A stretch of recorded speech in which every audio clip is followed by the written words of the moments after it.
Poems by D.H. Lawrence, read by Frieda Lawrence, his widow. She was German, read in 1950. This is a set of poems, recordings that were made in, as I say, 1950. I think they were made in California. I think the chap who actually made them was the same name as the label. Give you that in a second, but that's the cover they came in. And if I'm not mistaken, this is it's just an acetate record. So these were sort of lathe cut, these records. I mean, he made a few of them, but it's very rare to find this record. Gems for collectors. Give you a little bit of time to sort of focus on that, so I can get it straight for you. There we go. You can freeze it and have a look at it in your own time. A bit closer. Right, I hope you managed to read that. Now, that's the lady herself, Frieda Lawrence. There we go, look, Candelario. I think that was the chap who actually arranged the recordings. He gave his name to the record label. And what I understand, these are acetate recordings. They're quite thick though, they don't feel like the usual sort of metal plate, but that's how they were described to me anyway. Get a little bit of a fix on there for you, and you can freeze it if you can and see if you can read it. Right, let's put that down now. Let's get the record playing.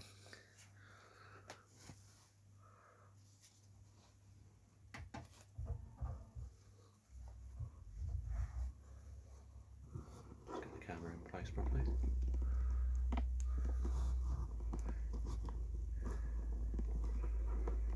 It's a bit heavy for this tripod, this 10-inch Samsung. So it tends to slide down a bit, so we can get it straight. There we go. Now let's play. It's a 78 RPM acetate record. There's two of them, and the first recording is The Ship of Death. Ship of Death by D.H. Lawrence. I sing of autumn and the falling fruit and the long journey towards oblivion. The apples falling like great drops of dew to bruise themselves on exit from themselves. Have you built your ship of death, or have you? Build then your ship of death, for you will need it. Can man his own quietus make with a bare bodkin? With daggers, bodkins, bullets, man can make a bruise or break of exit for his life. But is that a quietus? Oh, tell me, is it quietus? Quietus is the goal of the long journey, the longest journey towards oblivion. Slips out the soul, invisible one, wrapped still in the white shirt of the mind's experiences, and folded in the dark-eyed, unseen mantle of the body's still mortal memories. Frightened and alone, the soul slips out of the house, or is pushed out, to find himself on the crowded, arid margins of existence. Oh, it is not so easy, I tell you. It is not so easy to set softly forth on the longest journey, the longest journey. It is easy to be pushed out of the silvery city of the body, through any breach in the wall, thrust out onto the grey beaches of shadow, the long marginal stretches of existence, crowded with lost souls that intervene between our tower and the shaking sea of the beyond. Oh, build your ship of death, oh, build it in time, and build it lovingly, and put it between the hands of your soul.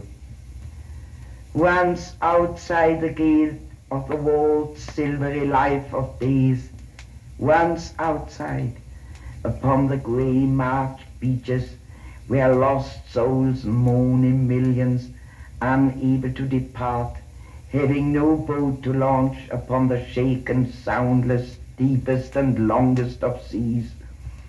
Once outside the gate, what will you do if you have no ship of the soul? Oh, pity the dead that are dead, but cannot toil the journey. Still they moan and beat against the silvery adamant walls of this our exclusive existence. They moan and beat, they gnash, they rage, they fall upon the new outcoming souls with rage, and they send arrows of anger, bullets and bombs of frustration over the adamant walls of this our by no means impregnable existence. Pity, oh pity the poor dead that are only ousted from life and crowd there on the grey mud beaches of the margins, gaunt and horrible, waiting, till at last the ancient boatman with the common barge shall take them abroad towards the great goal of oblivion.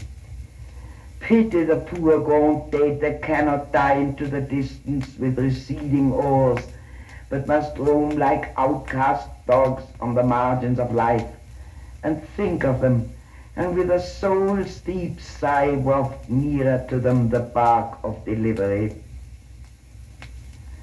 But for my soul, dear soul, let me build a little ship, with oars and food and little dishes, and all accoutrements dainty and ready for the departing soul, and put it between the hands of the trembling soul, so that when the hour comes and the dark door closes behind him, he shall slip down the shores invisible, between the half-visible halls, to where the furthest and the longest sea touches the margins of our life's existence with wincing, unwilling waves. And launching there his little ship, wrapped in the dark red mantle of the body's memories, the little slender soul sits swiftly down and takes the oars and draws away.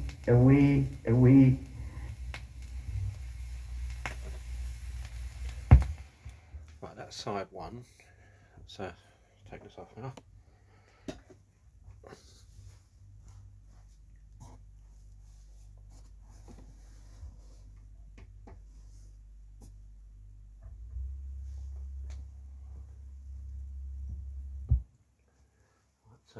There's a continuation, I'm sure it's on the second record. I think they often do this, don't they? Yeah.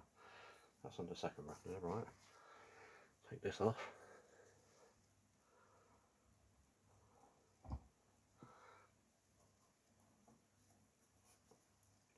Let's put that one over there. You've also got Bavarian Gentians on this side here. See that? I'll just Candelario. There we go, just put it onto the platter.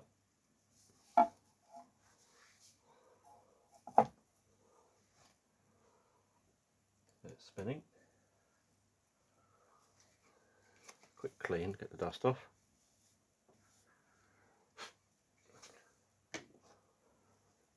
Let's get the tripod back in place. We've got to move a little bit and the thing moves. Right. Let's put that on steady for a second. Move that there. And hopefully I've got it in the right place. Let's have a look. Get around this side. I think that's about right. No, just in a little bit.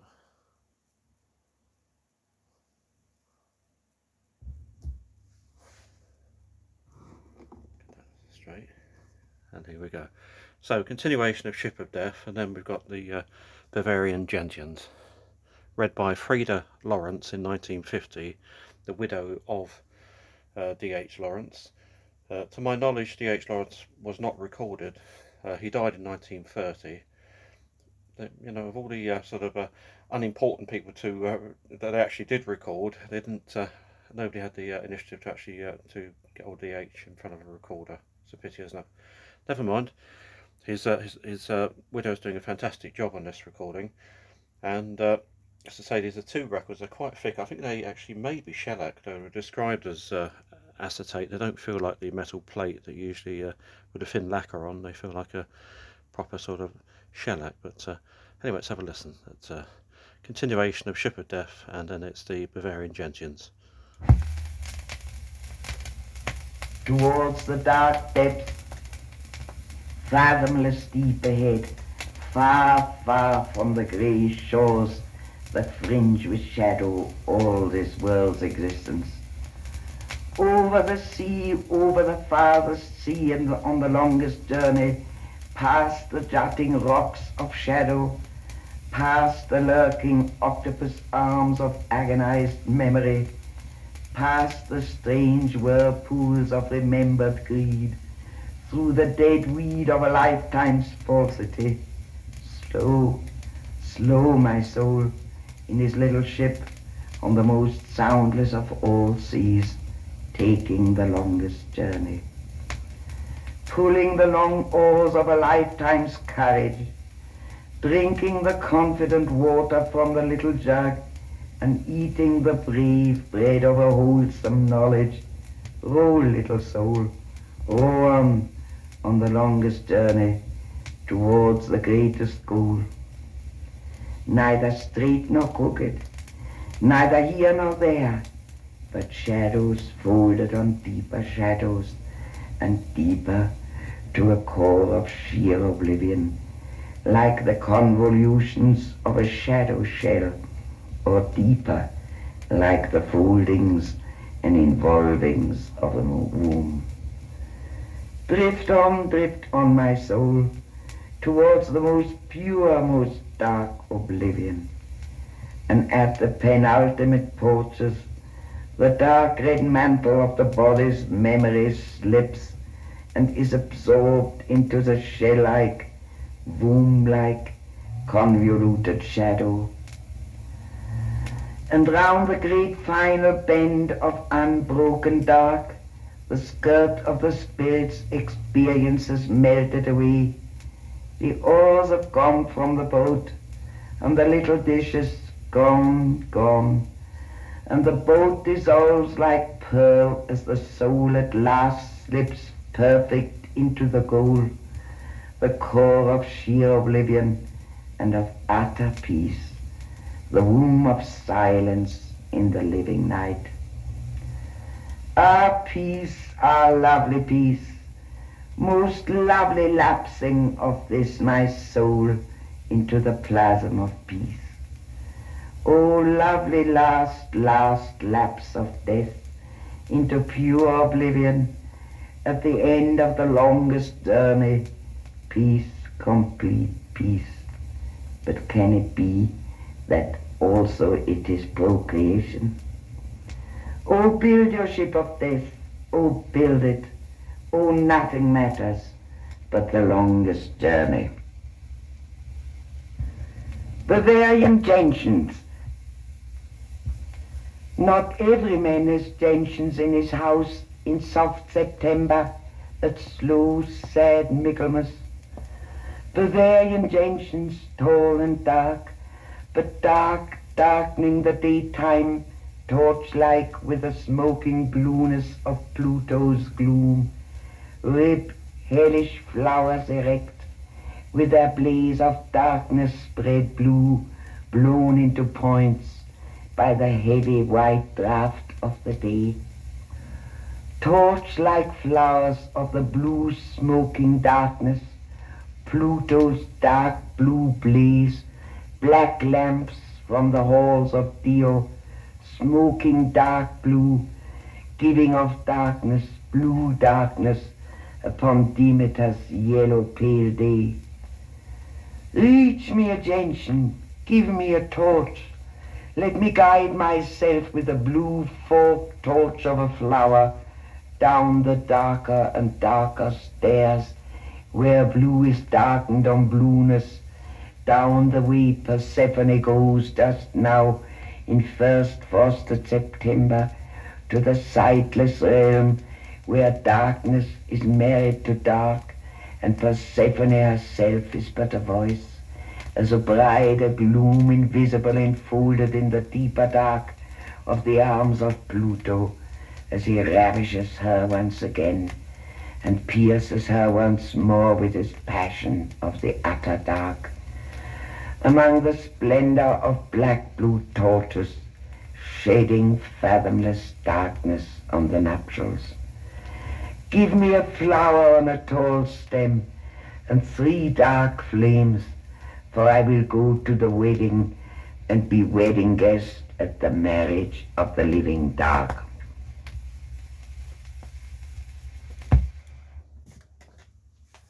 Right, let's see what else we got on the other sides of this. Ship of Death, and got Red Wolf. Let's turn this one over and see what's on there.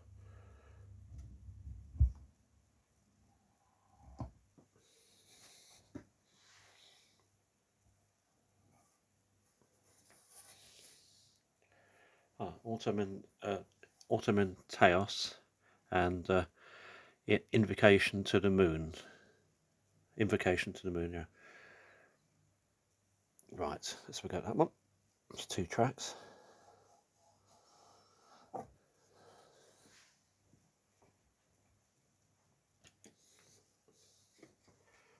Just a quick clean. Get a bit of dust off.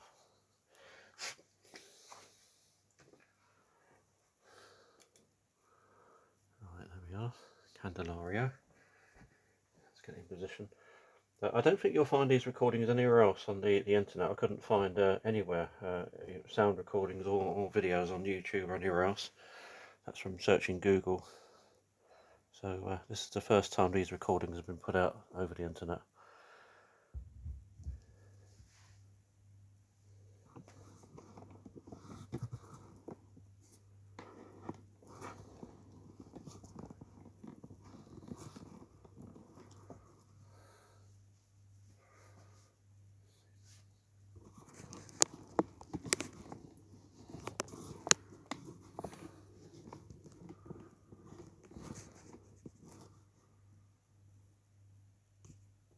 Right, I was just getting that in position again. Sorry about that.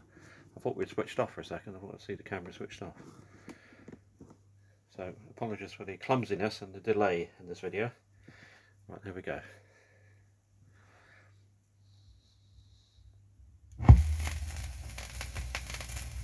Autumn at Taos by D.H. Lawrence.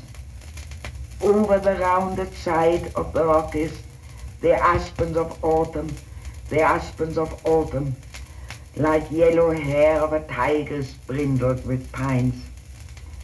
Down on my hearthrug of desert, sage of the mesa, an ash-gray pelt of wolf, all hairy and level, a wolf's wild pelt.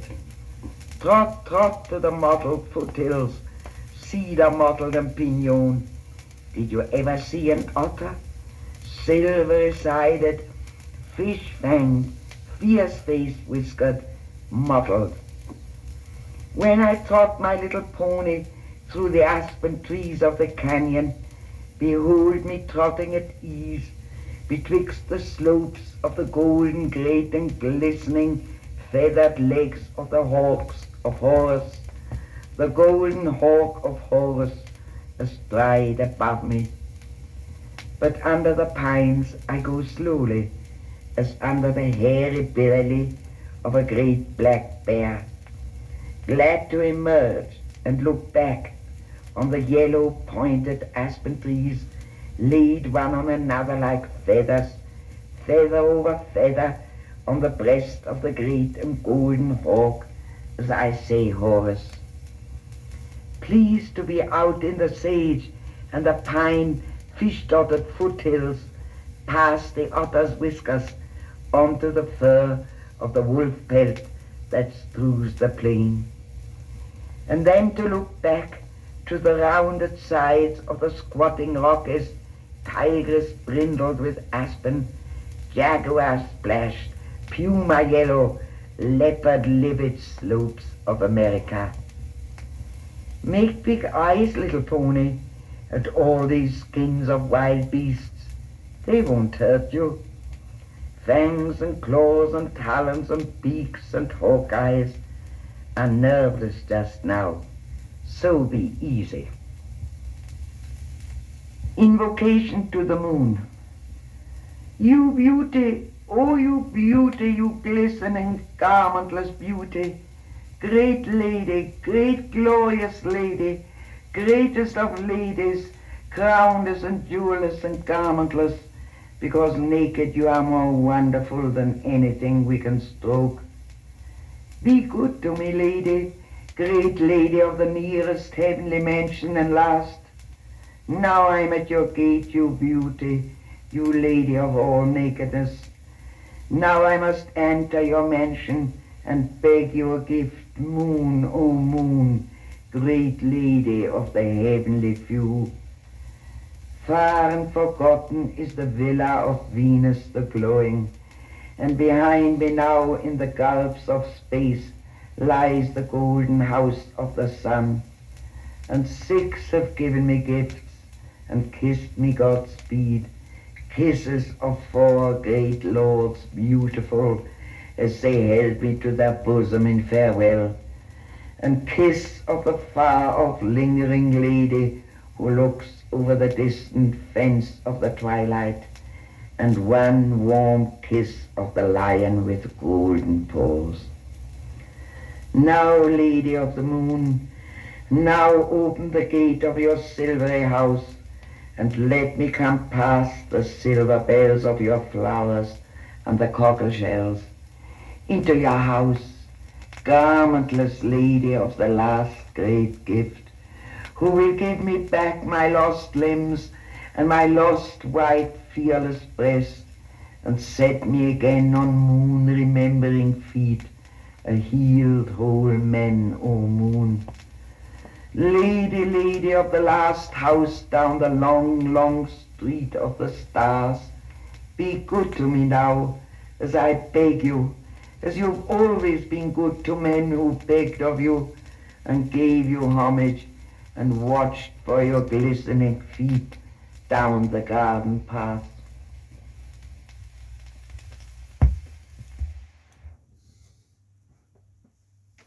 Right, one more side to go. Take this off very carefully.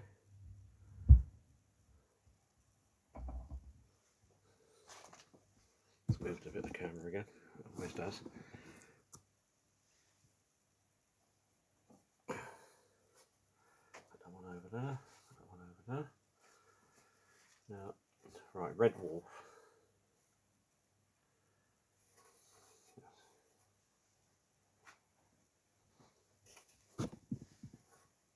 See that? Right. Get the camera back in place.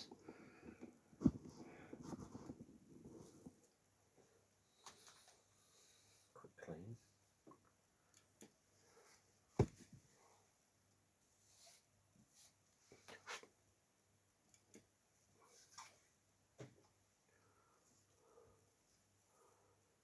Right, let's get the needle into place.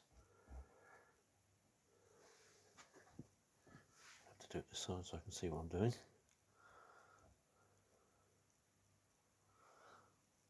I'll go back a little bit now, I think.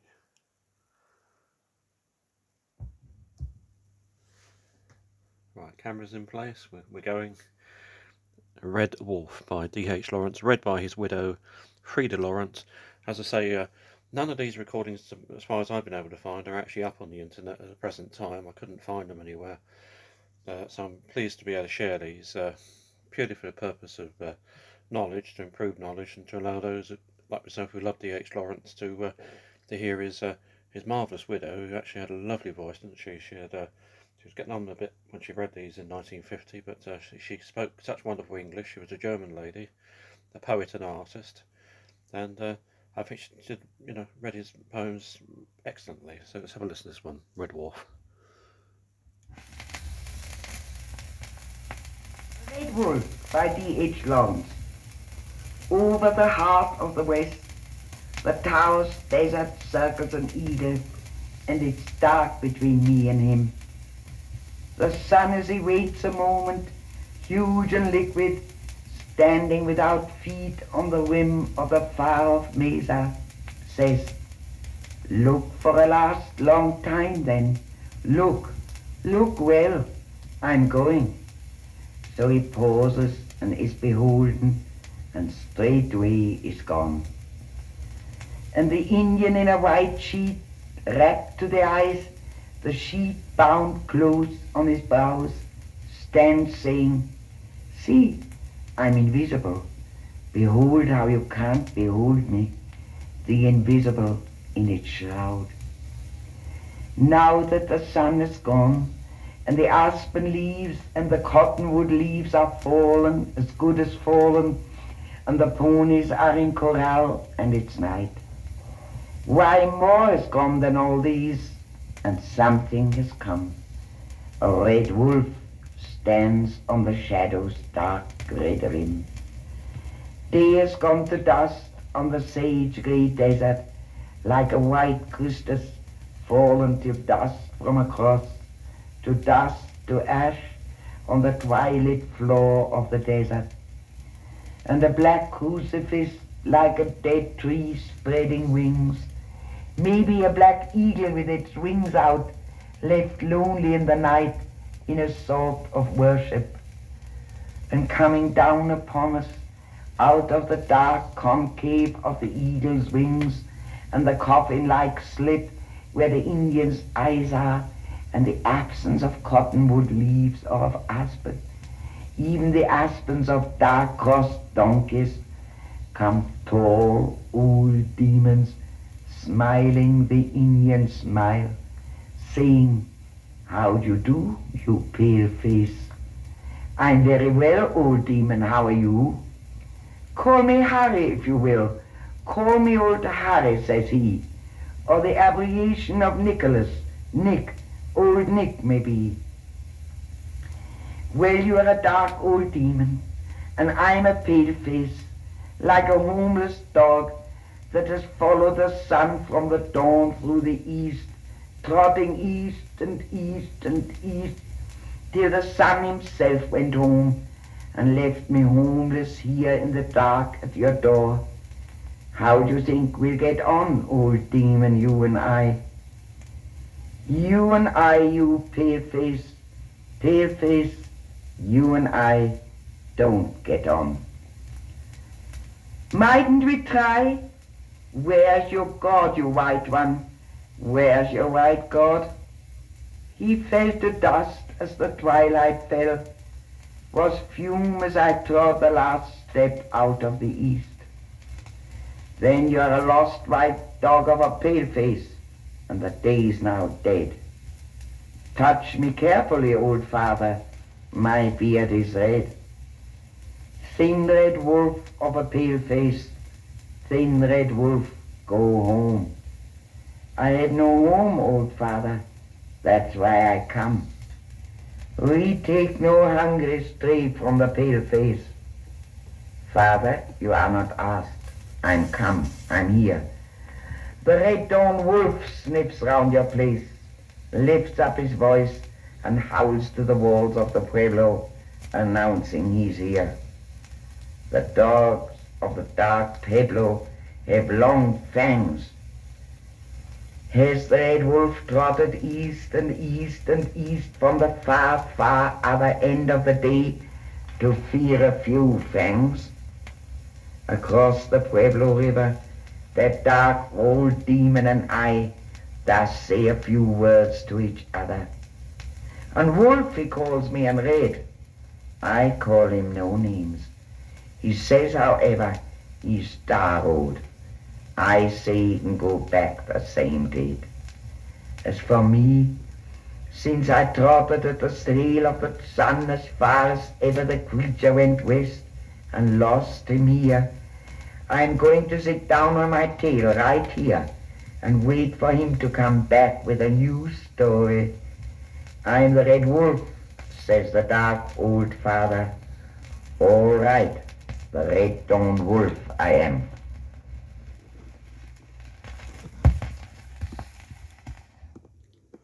Nice, wasn't it? I hope you enjoyed that. Sorry it was a bit clumsy, the video, but I think we managed to just about capture it, so you can have a listen and see the record actually playing. Thanks for watching.